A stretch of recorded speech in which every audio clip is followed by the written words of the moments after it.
And with that, I'd like to welcome Dr. Richard Taylor. Dr. Taylor, so great to have you here with us. Oh, thank you for asking me, Peter. This is going to be a fun discussion. We talked a couple weeks ago, and I was telling you how many questions I had for you. And, I can't wait to talk about art and science and psychology. So there's just so much we're going to cover today. But why don't we just start by having you explain fractals? Tell us what they are and how our brains respond to them. Yeah, so fractal is a very weird name, and it puts a lot of people off because it sounds sort of mathematical and, whatever, but it's actually a very simple concept. A fractal is just a pattern that repeats at different size scales. So if you've got a fractal object and you zoom in on that object, the same patterns will keep on repeating. A great way to explain this is to consider a very common example, which is a tree. And so when you stood back from a tree, you get this overall pattern of all of the big trunk and the big branches. If you zoom in on one of those big branches, you'll see that the smaller branches coming off, and that those smaller branches form the same pattern as the larger branches. And you can keep on zooming in on smaller and smaller branches, and that same pattern will keep on repeating. And it's that repetition of patterns that is called fractals. So it's a very simple idea, but nature uses it everywhere. So, when you go out in nature, you'll see it not just in trees, but you'll see it in clouds. So if you look up at a cloud in the sky, you'll see that it's got big bumps. But if you look closely, you'll see smaller bumps on top of those big bumps, and then even smaller and smaller bumps as you zoom in. Rivers, fractals. So you've got the sort of big tributaries, but you've got smaller tributaries going off those. Coastlines, a fractal with their big coves and smaller coves. And I could tell you, I could spend 1.5 hours going through all of the fractals, but a better name for them is the fingerprint of nature, because they're so prevalent that it really is nature's chosen way of generating patterns. And so I'm curious what happens in our brain when we see these patterns out in nature. Yeah, so we've been surrounded, one way or the other, if we look at time scales, um, if we go back to kind of the evolution of creatures, creatures pretty much quickly acquired what we might call eyes.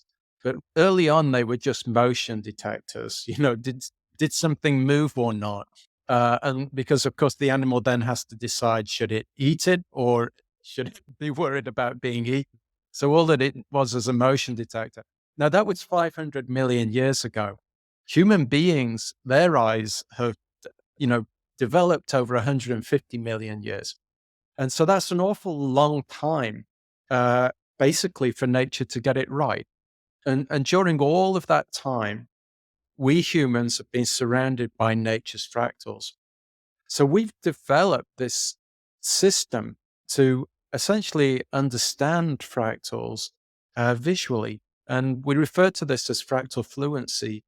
And it occurs at every level of the visual system, from the way your eyes move. So you could imagine, if you think about the visual system, it starts with the eye, and that's sort of like the basic kind of gateway into the visual system.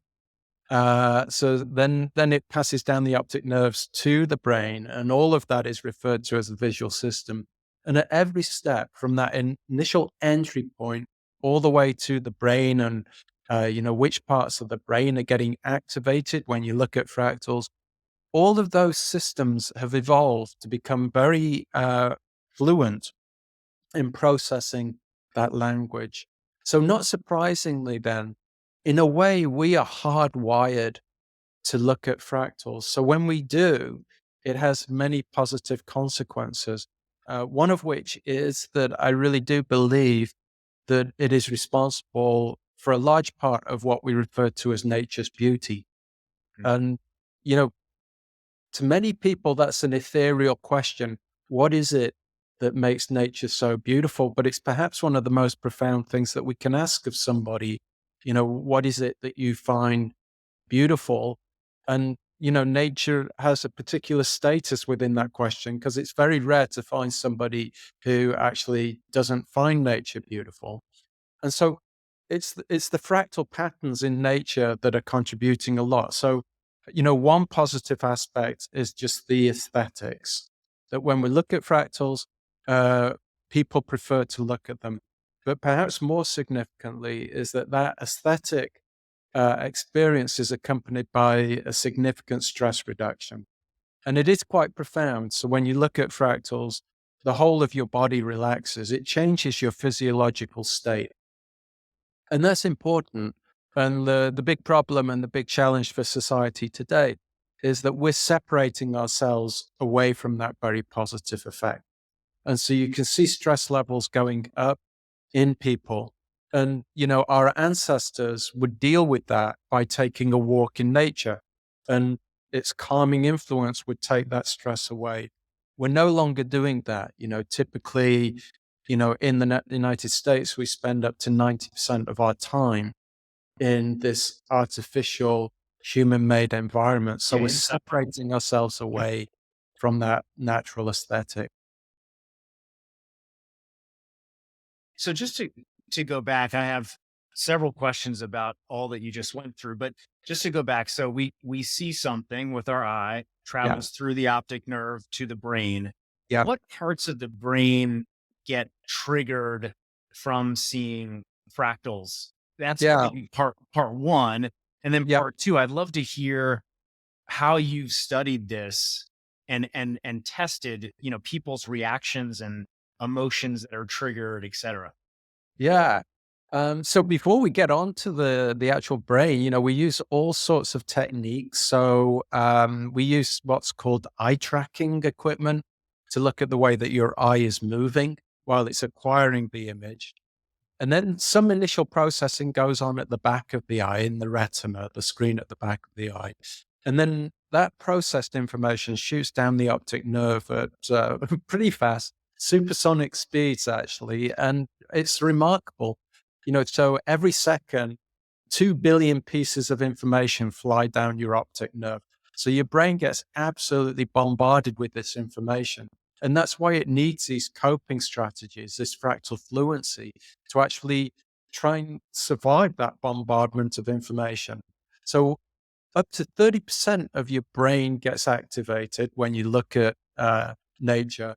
Now, compare that to hearing, where only 3% of your brain is used for hearing. So we are visual creatures. And, within our techniques, we use two techniques to kind of see what's going on in the brain. We use what's called EEG. And with EEG, that's looking at the dynamic patterns, the way that the electrical kind of patterns change with time. But the bigger sort of technique is MRI, and that can look at which parts of the brain are getting activated. So when the information comes down that optic nerve, it immediately gets dumped at the back of your brain, what's called the primary visual area. And then that information gets shipped up to what are called the higher visual areas to try and process and understand what the brain is receiving.